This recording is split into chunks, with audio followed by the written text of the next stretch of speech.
Anytime you talk about Mike Tomlin and his job security and what his future holds with the Pittsburgh Steelers, it's always a really polarizing conversation.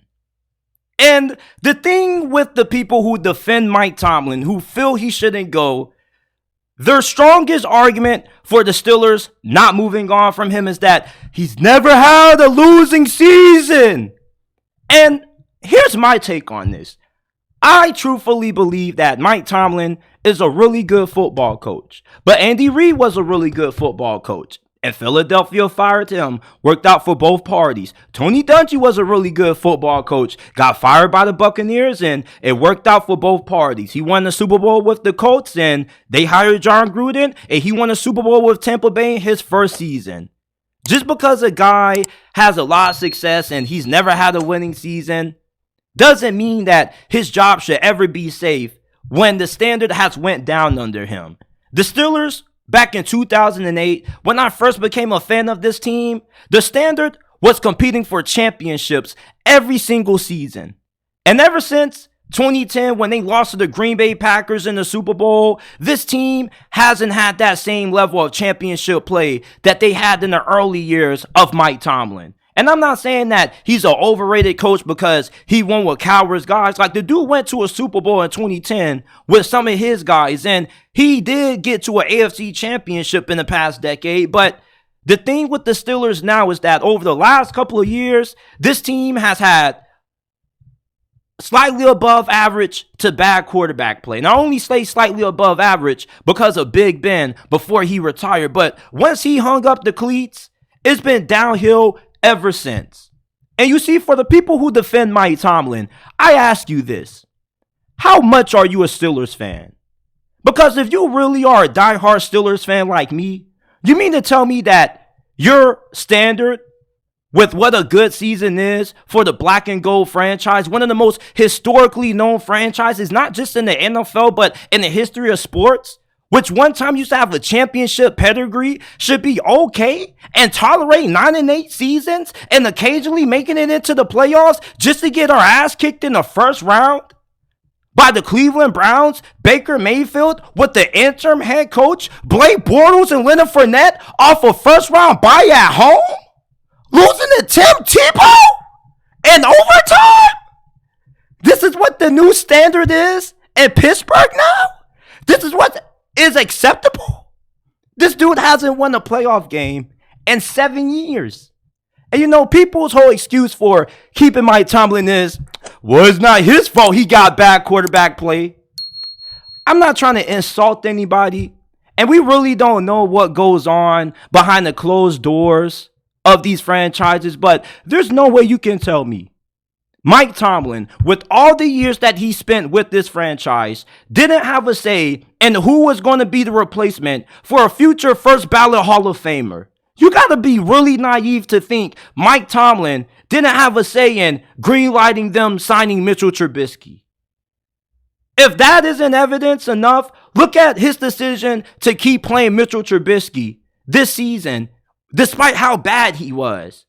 Not until late, once the game was over against Indianapolis, he took out Mr. Trubisky. And before that game, the announcers, they talked to Mike Tomlin when they do their little interviews, production interviews leading up to the game. And you know what Mike Tomlin told them?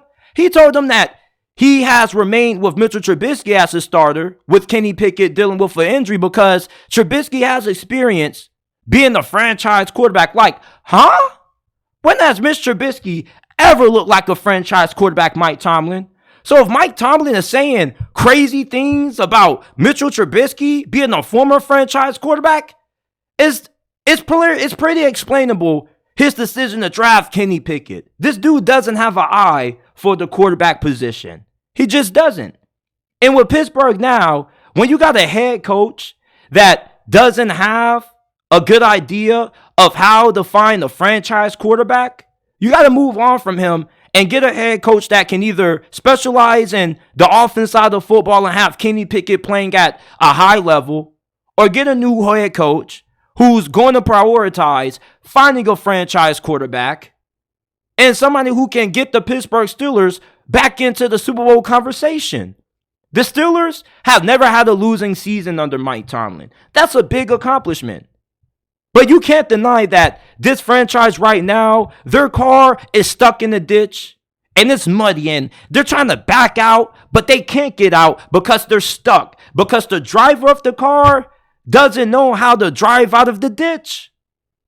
And it seems like the longer Mike Tomlin remains the head coach of the Pittsburgh Steelers, just the more the standard increases to decreases. Like, it used to be one of those franchises that always used to prioritize winning championships. But now we just give a round of applause for going 9-8 every season. Participation trophies. Never having a losing season is a big accomplishment. But for Mike Tomlin, always having that in his back pocket as an excuse for his defenders to keep his job, it's now sounding like a participation trophy. Because the standard used to be so much more. And anytime the standard goes down for a head coach, you know what that means?